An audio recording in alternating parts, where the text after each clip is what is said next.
இந்த வீடியோவில் டீப் வெப்னா என்ன, டீப் வெப் எதுக்கு பயன்படுத்தப்படுகிறது, டீப் வெப்புக்கும் டார்க் வெப்புக்கும் என்ன சம்மந்தம் இருக்குது, இது எப்படி செயல்படுது, இதுக்கு பின்னால் இருக்கிற அமைப்பு என்ன, யாரால் தொடங்கப்பட்டது, எப்போ தொடங்கப்பட்டது அப்படிங்கிற முழு விளக்கத்தையும் ஒன்று விட அமைப்பை பார்க்கலாம்.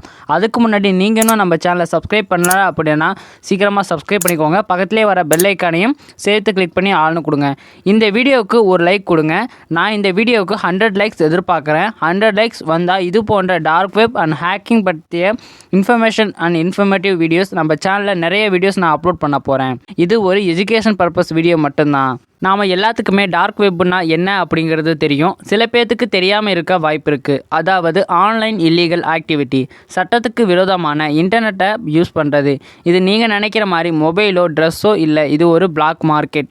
இங்கே கவர்மெண்ட்டுக்கு தெரியாமல் தடை செய்யப்பட்ட பொருட்கள் எதுவாக இருந்தாலும் இந்த பிளாக் மார்க்கெட்டில் வாங்கலாம்.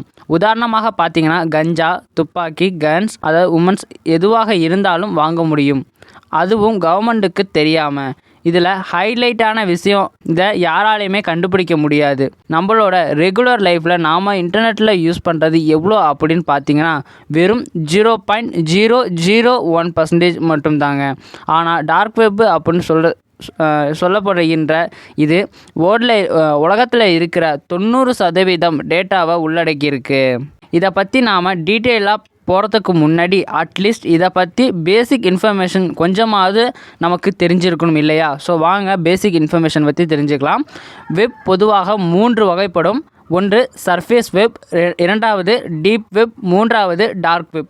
இந்த சர்ஃபேஸ் வெப் அப்படின்னா நாம் ரெகுலர் லைஃப்பில் யூஸ் பண்ணுற கூகுள், யாஹூ, ஃபயர்ஃபாக்ஸ், பிரேவ் மற்றும் சஃபாரி போன்ற ப்ரௌசர்ஸ், அதாவது சர்ச் இன்ஜின்ஸை தான் நம்ம இன்ஃபர்மேஷனை தேடுவோம். நம்ம டெய்லி லைஃபுக்கு தேவையான இன்ஃபர்மேஷன் அண்ட் டீட்டெயில்ஸ் இதில் இருந்து தான் எடுத்துக்குவோம். இதில் ரெண்டாவதாக இருக்கிறது டீப் வெப்.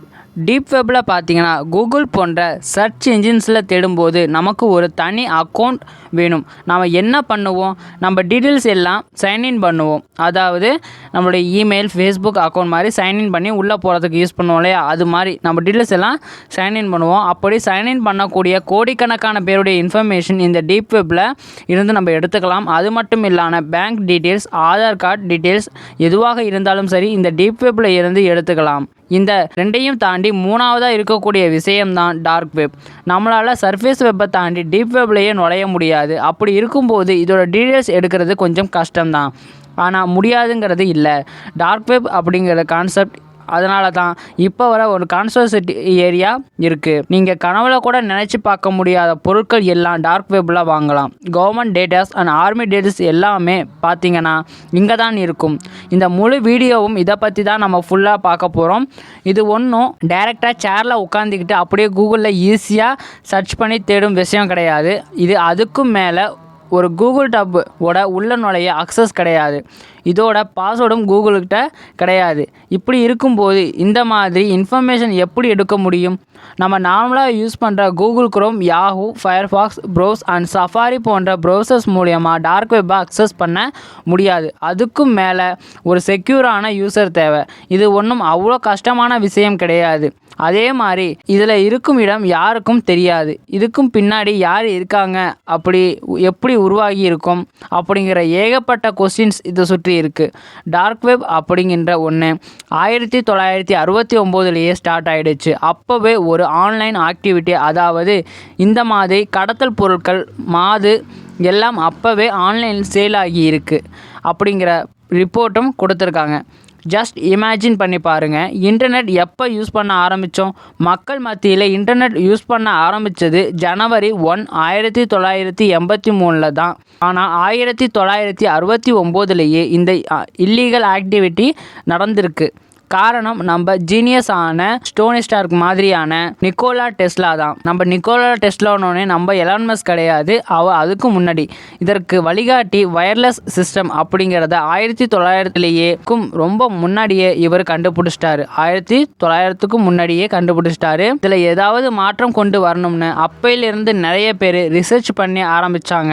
ஆர்ப்நெட் அப்படின்னு சொல்லப்படுற advance search project agency network, இவங்க தான் ஃபர்ஸ்ட் ஒர்க்கபிள் புரோட்டோடைப் இன்டர்நெட்டை வந்து அக்டோபர் 29, 1969 கண்டுபிடிச்சிருக்காங்க. அதே வருஷம் தான் டார்க் வெப் அப்படிங்கிறதும் ஒன்றும் உருவாகியிருக்கு. ஃபர்ஸ்ட் டிரான்சாக்ஷன் நடந்திருக்கு. இன்டர்நெட் அப்படிங்கிற ஒரு தொழில்நுட்பம் தெரியாத காலகட்டத்தில் இந்த நம்மளால் இமேஜின் கூட பண்ணி பார்க்க முடியாது. தொழில்நுட்பம் வளர்ச்சி இல்லாத ஒரு காலகட்டத்தில் இது உருவாகி இருக்கு அப்படின்னா இப்போ இதை பற்றி நான் சொல்லவே தேவையில்லை. அதோட வளர்ச்சி எங்கேயோ போயிருக்கும். 1900 டார் அப்படிங்கிற ப்ரௌசர் ஒன்று கண்டுபிடிச்சிருக்காங்க. இதில் மீனிங் பார்த்தீங்கன்னா த ஆனியன் ரவுட்டர். இது எப்படி நாம் Google chrome, safari, Firefox use பண்ணுறோமோ அதே மாதிரி இதுவும் ஒரு ப்ரௌசர். இது எப்போ இந்த வீடியோ பார்க்குற நிறைய பேருக்கு இது தெரிஞ்சிருந்தா கமெண்ட் செக்ஷனில் சொல்லுங்கள். நானும் பார்த்து தெரிஞ்சுக்கிறேன் எத்தனை பேருக்கு தெரிஞ்சிருக்கு அப்படிங்கிறத. இது பயன்படுத்துகிறாங்கன்னா உங்களோட ப்ரைவசியை செக்யூர் பண்ணும். இன்னொருத்தவங்க உங்களை மானிட்டர் பண்ணாமல் இது தடுக்கும். ஃப்ளாஷ் பிளேயர் மாதிரியான அடிஷ்னல் டார் இன்ஸ்டால் பண்ணக்கூடாது. அப்படி இன்ஸ்டால் பண்ணால் உங்களோட ஐபி அட்ரஸ் தெரிஞ்சிடும். டார் அப்படிங்கிற இந்த ப்ரௌசர் தான் டார்க் வெப்புக்கு ஒரு முதுகெலும்பாக இருந்திருக்கு அப்படின்னு சொல்கிறாங்க. இப்போவும் இந்த ப்ரௌசர் இருக்குது. ப்ளே ஸ்டோர், ஆப் ஸ்டோரில் இந்த இரண்டுமே இருந்து நீங்கள் டவுன்லோட் பண்ணிக்கலாம். இதோட டவுன்லோட் லிங்க்கும் கீழே டிஸ்கிரிப்ஷனில் நான் கொடுத்துருக்கேன். ஆனால் இதை பற்றி தெரிஞ்சவங்க மட்டும் தான் இந்த டார்க் வெப்புக்குள்ளே நுழைய முடியும். இந்த ப்ரௌசரை ஃபஸ்ட்டு யூஎஸ் நேவியோட டேட்டாவை செக்யூர் பண்ண தான் யூஸ் பண்ணியிருக்காங்க. அதுக்கு அப்புறம் 2001 தான் இதை இன்னும் டெவலப் பண்ணி மக்கள் மத்தியில் எல்லோரும் யூஸ் பண்ணுற மாதிரி மாற்றினாங்க. டார் ப்ரௌசரில் இருக்கும் அப்படிங்கிறதுனால எல்லாராலையும் இந்த டார்க் வெப்பை அக்சஸ் பண்ண முடியாது. அதே சமயம் டார் ப்ரௌசர் இல்லை அப்படின்னாலும் இந்த டார்க் வெப் அப்படிங்கிற ஒன்றை ஸ்டாப் பண்ணவும் முடியாது. எக்ஸாம்பிள் பார்த்தோம்னா குரோம் இல்லைனா வெப்சைட்டை அக்சஸ் பண்ண முடியாது அப்படின்னு நம்மளால் சொல்ல முடியாது. இந்த கூகுள் குரோம் இல்லைனா என்ன, நம்மக்கிட்ட ஃபயர்ஃபாக்ஸ், சஃபாரி, ஓப்ரா ப்ரௌசர் போன்ற இந்த மாதிரி ஏகப்பட்ட சர்ச் இன்ஜின்ஸ் இருக்குது. இது மூலமாக வெப்சைட் அக்சஸ் பண்ணிக்கலாம். இதே மாதிரி தான் இந்த டார்க் வெப்பும். கலிஃபோர்னியா யூனிவர்சிட்டி ரிசர்ச்சர் ரிப்போர்ட்டோட படி இதில் இருக்கக்கூடிய சைஸ் முதலாக அளக்கும் போது 7500 GB மட்டும் தான் இருந்திருக்கு. ஆனால் 2 வருஷத்தில், அதாவது வித்தின் 2 இயர்ஸ் 9 கோடியே 10 லட்சம் ஜிபியா இது மாறி இருக்கு. இன்னைக்கு பார்த்தீங்கன்னா வேர்ல்டில் இருக்கக்கூடிய, அதாவது உலகத்தில் இருக்கக்கூடிய 96% டேட்டா இன்ஃபர்மேஷன் இந்த டார்க் வெப்பில் தான் இருக்குது. அப்போ இமேஜின் பண்ணி பாருங்கள் இதோட வளர்ச்சி எந்த அளவுக்கு டெவலப் ஆகி இருக்குது அப்படிங்கிறத. இது மூலமாக AK-47 இருந்து ராக்கெட் லான்ச்சர் வரை எதுவாக இருந்தாலும் நம்மளால் வாங்க முடியும். ஏன் பாஸ்போர்ட்டை கூட பிரிண்ட் பண்ணலாம். இந்த அளவுக்கு ஆன்லைன் இல்லீகல் ஆக்டிவிட்டி நடந்துட்டு இருக்கிற ஒரு ஸ்ட்ராங்கான ஃபவுண்டேஷன் சில்க் ரோட் அப்படிங்கிற வெப்சைட்டில் பிட்காயின் யூஸ் பண்ணி அந்த டார்க் வெப்பை அக்சஸ் பண்ணி என்ன வேணும்னாலும் வாங்கலாம், என்ன வேணும்னாலும் பண்ணலாம். பிட்காயின் அப்படிங்கிறது உங்களுக்கு தெரிஞ்சிருக்கும். அதாவது டிஜிட்டல் கரன்சிஸ். அதாவது நீங்கள் வாங்குகிற பொருளுக்கு பே பண்ணணும் இல்லை பேங்க் அக்கௌண்ட் மூலியமாக பண்ணால் டிரான்சாக்ஷன் மூலியமாக கண்டுபிடிச்சிருவாங்க. அதனால தான் இந்த பிட்காயின் அப்படிங்கிறத யூஸ் பண்ணுறாங்க. 2013 ராஸ் உல்ஃப்ரிச் அப்படின்னு சொல்லப்படுகிற இவரை கம்ப்யூட்டர் ஹேக் பண்ணதுக்காகவும் 6 பேரை கொலைகாரனை வச்சு கொன்னதுக்காகவும் அரெஸ்ட் பண்ணியிருக்காங்க. இவரை எப்படி அரெஸ்ட் பண்ணுறாங்க அப்படின்னா சான் பிரான்சிஸ்கோ லைப்ரரியில் இவரோட லேப்டாப்பை வச்சு இந்த சில்க் ரோட் அப்படிங்கிற வெப்சைட்டை யூஸ் பண்ணிட்டு இருந்திருக்காரு. ஒரு FBI ஏஜென்ட் இதை கையும் களவுமாக பார்த்து பிடிச்சு அவரோட அக்கௌண்ட் டிரான்சாக்ஷனில் நடந்த 170 பிட்காயின்ஸையும் சீஸ் பண்ணுறாங்க. அப்போதான் சில்க் ரோட் அப்படிங்கிற ஒரு வெப்சைட் இருக்கு அப்படிங்கிறதே எல்லாத்துக்கும் தெரிய வருது. அந்த 170 பிட்காயின்ஸுக்கும் தற்போது இருக்கிற மதிப்பு என்ன அப்படிங்கிறது தெரியுமா? 14.5 கோடி, அதாவது 14.5 கோடி. என்ன விக்கி, பிட்காயினுக்கு இவ்வளோ மதிப்பு அதிகமா? சந்தேகத்தோட கேட்கலாம். சாதாரண மிடில் கிளாஸ்ல இருக்கிற நம்மளால ஒரு பிட்காயின் கூட வாங்குறது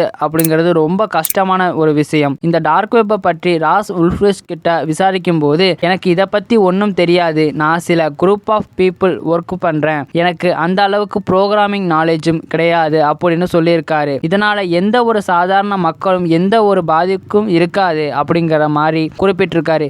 இவங்க என்னதான் சீஸ் பண்ணாலும் ஒன்று போனா இன்னொன்று வரும் அப்படிங்கிற மாதிரி சில்க் ரோட் வெப்சைட் உருவாகும் அப்படிங்கிறது தான் ஒரு நியதி. ஒரு பொருளுக்கு ரொம்ப டிமாண்ட் இருக்கும்போது அதோட வளர்ச்சியை யாராலும் தடுக்க முடியாது. இதற்கு காரணம் பணம். இந்த விஷயம் எல்லாம் நீங்க தெரிஞ்சுக்கணும் அப்படிங்கிறதுக்காக தான் சொன்னேன். இந்த வீடியோ பார்த்துட்டு எந்த ஒரு ஆன்லைன் இல்லீகல் ஆக்டிவிட்டிலையும் ஈடுபடாதீங்க. இந்த கூட்டத்தை பிடிக்கிறதுக்காகவே சைபர் கிரைம் டிபார்ட்மெண்ட் கண்ணுல விளக்கெண்ணையை ஊத்திட்டு தேடிட்டு இருக்காங்க. நீங்களா போய் பிரச்சனையை விலை கொடுத்து வாங்காதீங்க மக்களே. நாம பண்ண மாட்டோம், நம்மளோட ஒருத்தும் கிடையாது. இருந்தாலும் பட் சொல்கிறேன். நம்மக்கிட்ட கியூரியாசிட்டி ரொம்ப அதிகமாக இருக்குது. டார்க் வெப்னா என்ன, அதுக்குள்ளே என்ன இருக்குது அப்படின்னு தெரிஞ்சுக்கணும் அப்படிங்கிற ஆர்வத்தில் கண்டபடி ரிசர்ச் பண்ணி தேடுறது, அங்கே போய் அப்பாவி மாற்ற கதையாக மாட்டிக்க கூடாது நீங்கள். ஸோ நம்ம தலைவர் ராஸ் உல்ஃப்ரிச்சுக்கு 40 வருஷம் ஜெயில் தண்டனை கொடுத்துருக்காங்க. இன்னும் கம்பெனிட்டு தான் இருக்காரு, இன்னும் வெளியில் வரல. இந்த பூமியில் வாழ்கிற ஒவ்வொரு சிட்டிசனும் தீய எண்ணமும் இல்லாமல் மற்றவங்களுக்கு தீங்கு செய்யாமல் வாழணும். இவ்வுலகத்தில் முடியாது அப்படிங்கிற ஒன்று இல்லை. அதுக்கு எல்லாத்தையும் செய்யணும் அப்படிங்கிறதும் கிடையாது. தேங்க்யூ ஃபார் வாட்சிங் our video. Please subscribe our channel.